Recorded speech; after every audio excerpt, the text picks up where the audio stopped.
Welcome back to Stories Aloud.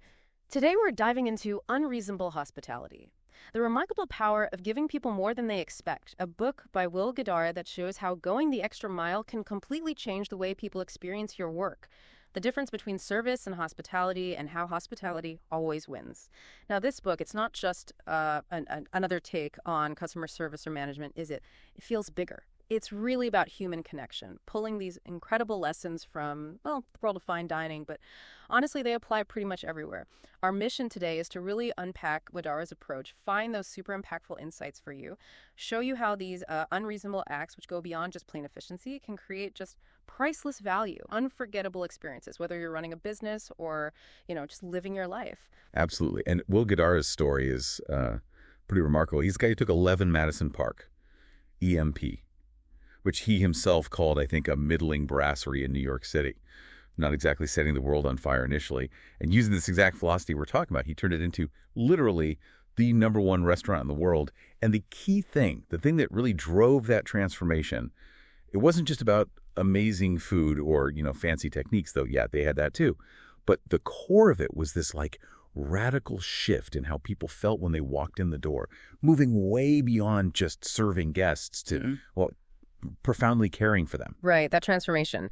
And it really hangs on this key difference he draws. We often throw around service and hospitality like they're the same thing, but Guidara says, no, there's a massive difference. So what is that difference according to him? The bedrock of the whole book. And he puts it so simply, it's brilliant. Service is black and white, hospitality is color. So think black and white, service that's competence, efficiency, doing the job right, getting the order correct, the timing spot on, the right plate to the right person, the mechanics. Okay, so the functional stuff, like I order coffee, I get coffee. Hot, on time, that's good service. It meets my expectations. Exactly, meets expectations. Now, color hospitality, that's where it gets interesting. That's about making people feel great about the job you're doing for them. Yeah. It's about that authentic human connection that goes way beyond just the transaction. He talks about how EMP first got onto that big World's 50 Best list.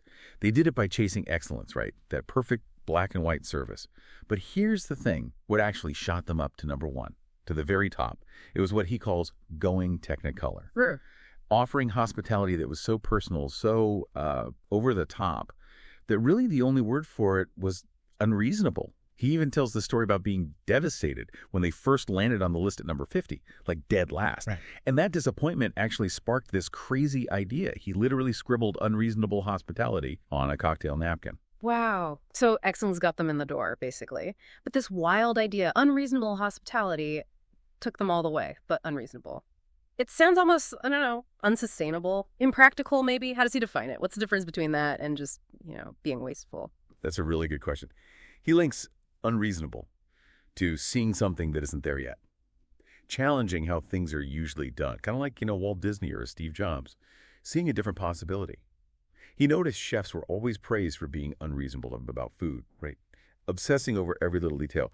But he thought, what if we were just as unreasonable about how people feel? It wasn't really about the money spent. It was about the sheer human impact of doing something totally unexpected, totally personal.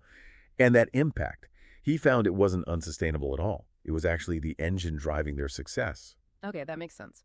So the focus shifts from just process to, people's emotions. And this is where it gets really useful for you listening now. Think about it. Where might you be playing it safe, being maybe too reasonable, focusing only on the black and white parts of your job or even your interactions? And what could it look like to inject just a little bit of that unreasonable hospitality into what you do? It's about pushing the boundaries of connection. So these examples, they're powerful, but they are from a fancy restaurant. Guidara says this isn't just for fine dining, though. He talks about us all being part of a hospitality economy. What does he mean by that? Yeah, totally. He points out how the U.S. economy shifted, right? From making stuff to, serving people. Services are over 3/4 of our GDP now. But here's the paradox. In this world, that's all about efficiency, data, digital everything. Companies kind of forget the human part sometimes. They get so wrapped up in the product, the process, they lose sight of the actual people. And it's hard to put a dollar value on making someone feel genuinely good, but he argues it matters more today than ever. That warmth, that connection, Yeah. it really stands out when everything else feels kind of cold and automated. And he grounds this whole idea in something really personal, doesn't he? There's a story about his family, particularly after his mother passed away. Can you share that? It seems like it really cemented his view on what hospitality truly means. Oh, it's incredibly powerful. It really shows the emotional depth of this. He talks about his mom's long illness, brain cancer, and how his dad just provided this constant intentional care. Little things, big things. Patiently waiting at tennis practice, making a comfortable nest after a fall. That was his first lesson, really. Then later, after she passed, he and his daughter were grieving really low. And they went to Chef Daniel Boulud's place. And Boulud and his team, they did so much more than just serve a meal. They put them in this amazing private spot overlooking the kitchen, set incredible food, talked with them. Guidara says, even in that deep sadness, he gave him and his dad 4 of the best hours of my life. Get this, there wasn't even a check at the end, just gone. Yeah. It's just a stunning example of how real hospitality isn't just about a meal. It can be comfort, connection, truly priceless during tough times. Wow. That's, yeah. It's not about luxury then, is it? It's about being truly attuned to people. So how can you, listening, bring that kind of awareness, that empathy into your work? Noticing the unspoken things? That's how you turn something routine into something someone remembers. Doesn't matter the industry. Those moments are, like he said, priceless. Okay, so that's the why. Deeply personal, deeply human. But the how? How do you actually create a workplace where this unreasonable care is just normal? Guidara emphasizes leadership, saying great service cannot exist without great leadership. He had to build it from the inside. Right. And he faced this challenge. His own dad warned him about the whole restaurant smart versus corporate smart thing. Restaurant smart places, often creative, agile, great with people, maybe a bit loose on systems. Corporate smart, super efficient, great budgets, profitable, but maybe a bit stiff. Can kill the creativity sometimes. Guidara wanted both, the efficiency and the empathy, which is not easy, a real balancing act. And he found a practical way to manage that balance. I remember reading about his rule of 955 that really jumped out. Yeah, the 955 rule is clever. Manage 95% of your budget like crazy, super tight, watch every penny. But then take the last 5% and spend it foolishly, his word, but foolishly with intention. Spend it on things that give you a huge bang for your buck in terms of guest experience. He used an example from when he ran food service at Mama the Museum. Yeah. They had this gelato cart. He saved money everywhere on the cart itself, the actual gelato that was the 95%. But then he splurged on these perfect, tiny, custom blue spoons. Just the spoons. Just the spoons. Cost next to nothing overall, right?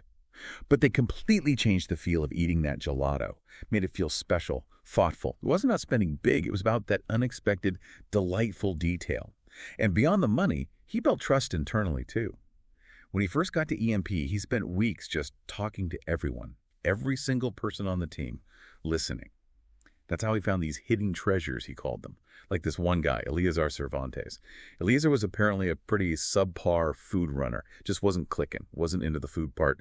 But Guidara talked to him, found out he was incredibly organized, a natural leader, just hidden talents. So instead of letting him go, Guidara made him the expediter, the crucial person coordinating everything coming out of the kitchen.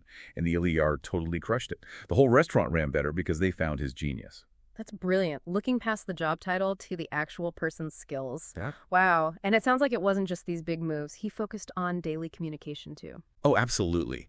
Daily 30-minute meetings before service. Not just, here's the specials. It was about teaching the why behind what they did, inspiring the team, celebrating small wins, making people feel part of something bigger. He even designed these really beautiful, clear lineup notes for the staff. He was modeling the excellence he wanted, showing hospitality to his own team. Making it cool to care, essentially. Exactly. He mentions a friend from college, Brian Callis, who somehow made studying and participating in class seem cool and exciting. Guidara wanted that same energy at EMP. He talks about this soup course ballet, 3 servers moving in perfect sync to deliver bowls. And when they nailed it, they got this shared dopamine rush, he calls it. They're proud of doing even that small task perfectly together. Caring became something to celebrate, not something to hide. It shifted the whole vibe. So, thinking about your situation, how does your team or workplace find and celebrate those hidden talents or foster that kind of shared pride? Maybe it's about those small, intentional leadership acts you could do.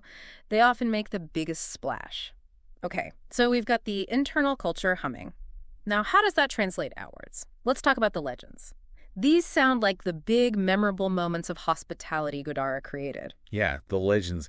This is where they really went beyond just, transaction. First off, they got rid of stuff that felt transactional, like those computer terminals, those podiums at the end is gone. Instead, the maitre d' would greet you by name. They'd sometimes quickly look up guest photos online or use info from the reservation call. Subtle research. And the coat check. No tickets. The staff just knew which coat was yours. Oh! Magic. Well, practice observation and teamwork. But it felt like magic to the guest, like they were truly seen, truly known. Okay, that's impressive. But the story that seems to capture it all is the hot dog story. That one's famous. Tell us about that. Ugh, the hot dog. It's classic Guidara. Perfect example.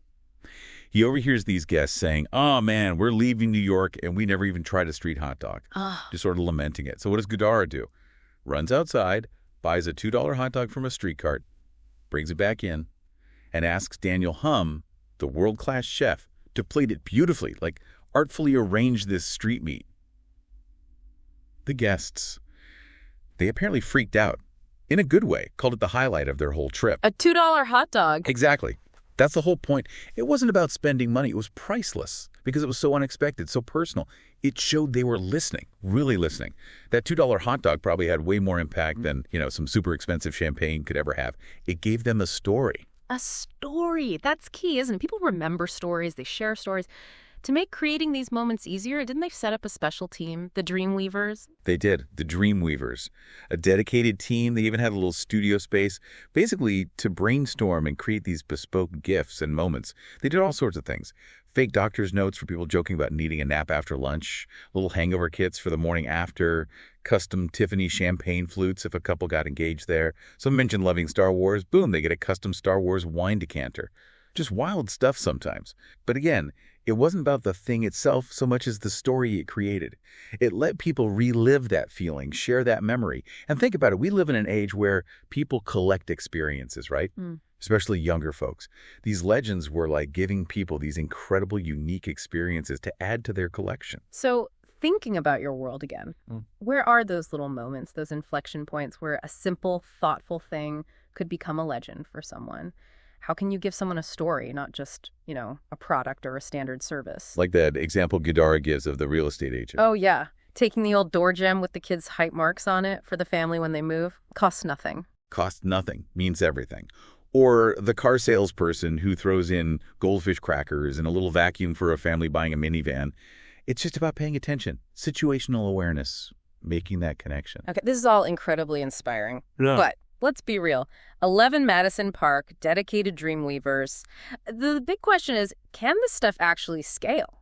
Can a regular business do this? It seems so custom, so spontaneous. Yeah, that's the question everyone asks, right? And Guidara tackles it head on. He says, look, it's not like every single gesture has to be some brand new, spontaneous miracle. They developed what he called a toolkit. Basically, they systemized the common legends, things people often loved, like printing little local maps showing hidden gems, giving some Empire State Building tickets handy for tourists, having airplane snack boxes ready for people heading to the airport, even like special-to-go cups for smokers who popped outside. Little things, but thoughtful. So systemizing the common requests frees up energy for the truly unique moments, and it doesn't make it feel less special to the person getting it for the first time. Exactly. If it's your first time getting that map or that snack box, it still feels incredibly thoughtful to you. It lets the team focus their creative energy on those really unpredictable one-off opportunities. It all comes back to that philosophy his dad taught him. Don't run away from what you don't want. Run toward what you do. Their mission statement became crystal clear: to be the most delicious and gracious restaurant in the world. Simple, powerful. They even made this huge decision to cut their big tasting menu way down from like 15 courses to 7. Oh, we cut courses? Yeah, doubled down on making those 7 perfect. And crucially, it created more time, more space for hospitality. It chose impact over just more stuff. So it really was about that relentless focus on making people feel something special. That became their defining thing, even more than the food, maybe. I think so. As Guidara puts it, their pursuit of excellence got them to the table, got them noticed. But it's the pursuit of unreasonable hospitality that truly took them to the very top. Just such a great reminder, isn't it? Competence, doing the job well, that's the baseline. It's essential. But it's that genuine connection, that thoughtful generosity that goes beyond expectations. That's what creates real impact, real loyalty. That's what people remember. So here's a final thought for you to take away. What's one small, maybe slightly unreasonable act of hospitality you could try this week? At work, at home, anywhere. What story could you create for someone? Just by paying a little closer attention, giving a little more than they expect might be the best thing you do all week. If you enjoyed this breakdown of unreasonable hospitality, don't forget to like, share, and subscribe to Stories Aloud for more powerful book summaries that inspire growth and new perspectives. Until next time, keep listening